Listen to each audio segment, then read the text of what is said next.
And thanks for staying with us. The Nelson Mandela Foundation has expressed shock at the passing of Ambassador Zindzi Mandela, the daughter of struggle stalwarts Nelson Mandela and Winnie Madikizela-Mandela. The foundation says Zindzi will be remembered for her rich and extraordinary life, marked by the years she spent banished with her mother in the small Free State town of Brandfort. Joining us now via Zoom is the Nelson Mandela Foundation CEO, Sello Hatang. A very good morning to you. Thank you so much for making the time. How did the foundation receive the news of the passing of Ambassador Mandela? Thank you so much for this opportunity. For us, this has been a heartbreaking moment, made more so because of the kind of relationship that we enjoyed with Zindzi. You know, she was the loved one here at the foundation. She helped with a lot of our projects. And the conversations with myself being one of the last ones that she did with us. And you could tap on her every time you needed any information on Madiba, and she'd be available to help. Quoting Anand Singh, who said she was her mother's daughter, who would go the mile in terms of making sure that she was fighting against the injustice, but just be so warm also, warm-hearted. And we enjoyed that warmth as much as we did also know that what you saw is what you got. I remember that she was one of the people that was not two-faced. If she was unhappy about something, she told you. And I think I've had the pleasure of enjoying that kind of relationship. But of course, one of the big things that we also should remember her for is her undying a spirit of fighting against racism. She believed strongly that it shouldn't be tolerated, it should be eradicated.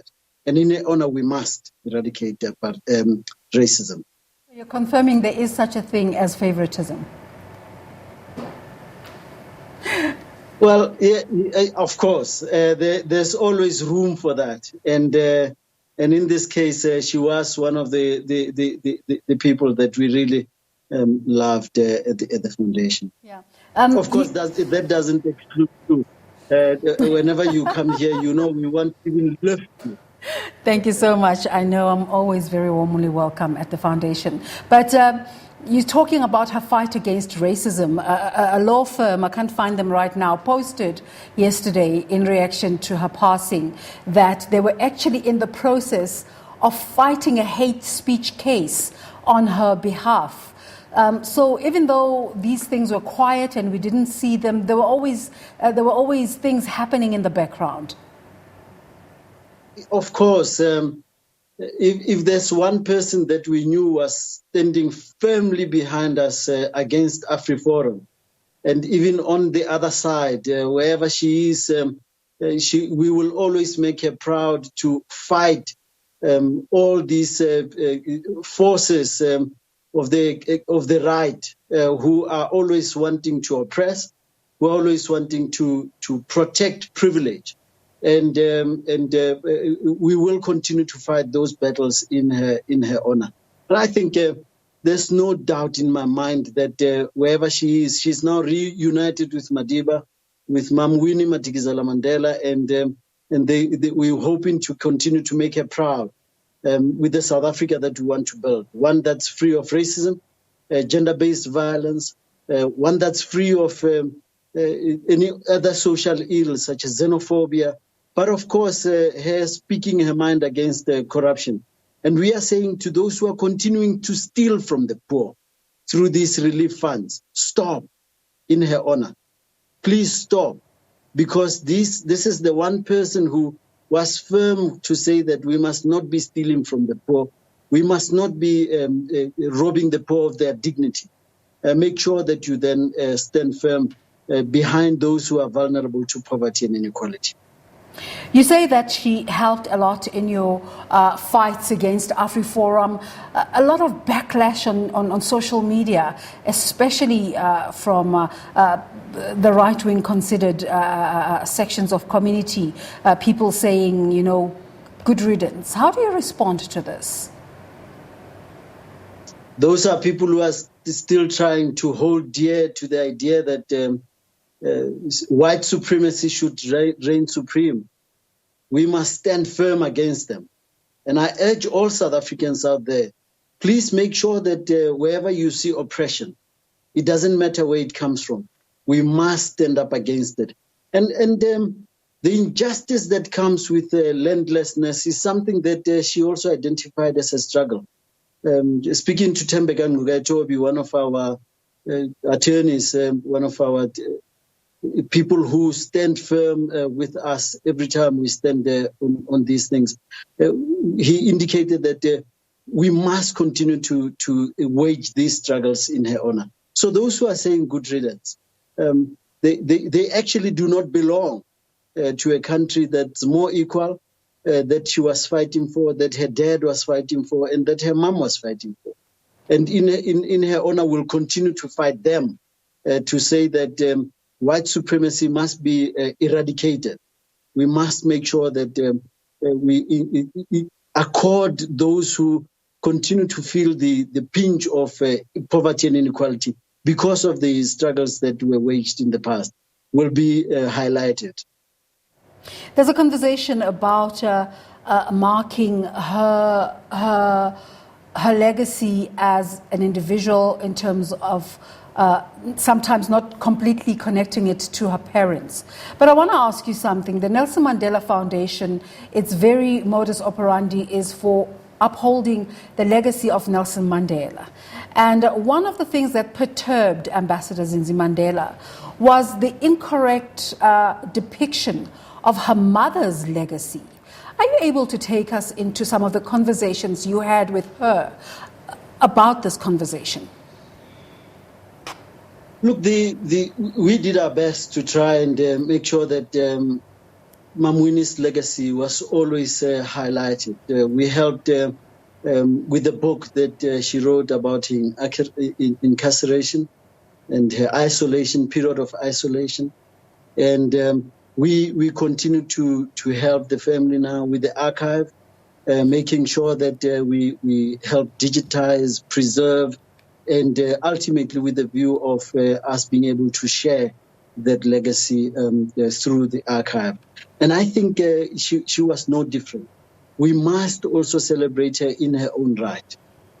And I urge South Africans that whenever we think of people like Zindzi, let's make sure that we also remember her in her own right.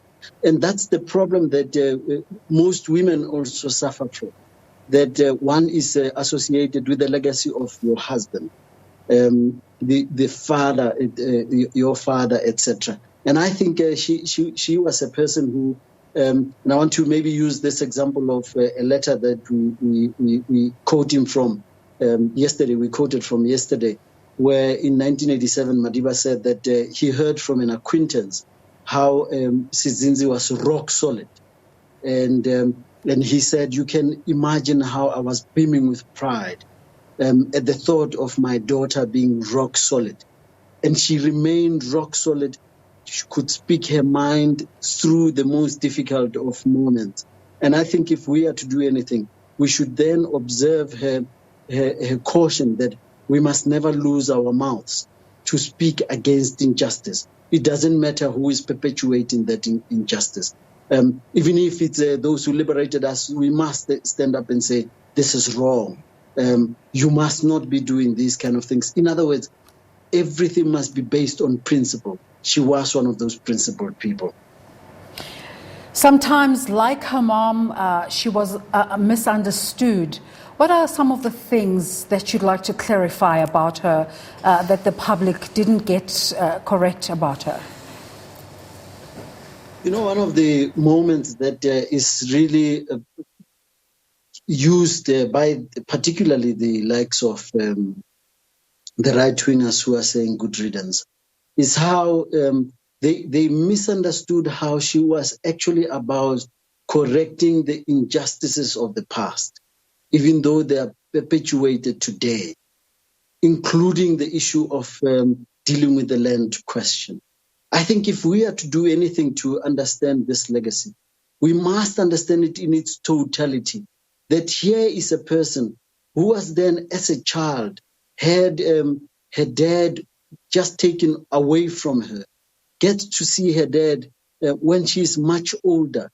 Not only that, but then even post the time of liberation, doesn't get to enjoy being engulfed by the love of her dad. And yet you expect that person who lost her innocence due to the oppression that was there to then just be a person that you think would be perfect in every sense. I think that imperfection that we might have identified, including her use of sometimes very strong language, it was because of the frustration that comes with seeing your people always feeling the pinch of the indignity that comes with that, with white supremacy and oppression. And I think if we can do anything, is to always be asking ourselves, are we doing enough to liberate our people from this kind of mental slavery, self-hate, for example, that's there, but also how do we make sure that we keep pulling those who are feeling left behind, those who are feeling discarded in the farms, who feel abused every day. And I recently, Each One Feed One went to Northwest. A farmer locked his doors, his gates for us to, denying us access to the property. It was not directed at us. Apparently the gate had been locked a while ago. I kept on imagining people like Zindzi would have wanted that gate actually flung open to ensure that you can then give people the dignity without having to have food jumping over the fence. And I think we need to be doing more to accord that kind of dignity back to our people. How are you interacting with the family at this time, and what role will the foundation be playing in arrangements for the funeral? Well, we are led by the family throughout, and we keep in touch with the family, and the family will be making announcements on things like condolence books, etc. And we are wholly led by the family. So we will be offering our support, including our venue, should there be a need. But of course, these are the tough times. This Saturday, we are hosting the Nelson Mandela Annual Lecture, part of which will be dedicated to Zindzi, because we'll be hosting the UN Secretary General this on Saturday afternoon. We are hoping that all the SABC viewers out there will know that that lecture on inequality at a time of COVID, how do we deal with the global pandemic of inequality, will then be a reminder again that Zindzi fought against inequality, that she fought for a more equal society. And we will host that lecture this Saturday dedicated to her. And just as we say goodbye, the details of that lecture, the times, and how people can connect. Please, it will be on this channel, on 404. Please follow it on SABC, but it will be on all channels, local channels. The UN is in the process of negotiating with together with us, negotiating with the international channels that they also carry, because we would like it to be one of those lectures that carried throughout the world. The United Nations Secretary General will be the speaker, and hopefully you can then join us at 3 in the afternoon as we then have this lecture. If you want to connect, please visit nelsonmandela.org. We have built a platform there for people to connect. If you're on your phone, you will be able to follow it also on all our social media platforms. All of them are at Nelson Mandela, both on Facebook and also on Twitter. Sello Hatang, thank you so much for talking to us this morning. Always a pleasure. Sello Hatang is the Chief Executive Officer of the Nelson Mandela Foundation.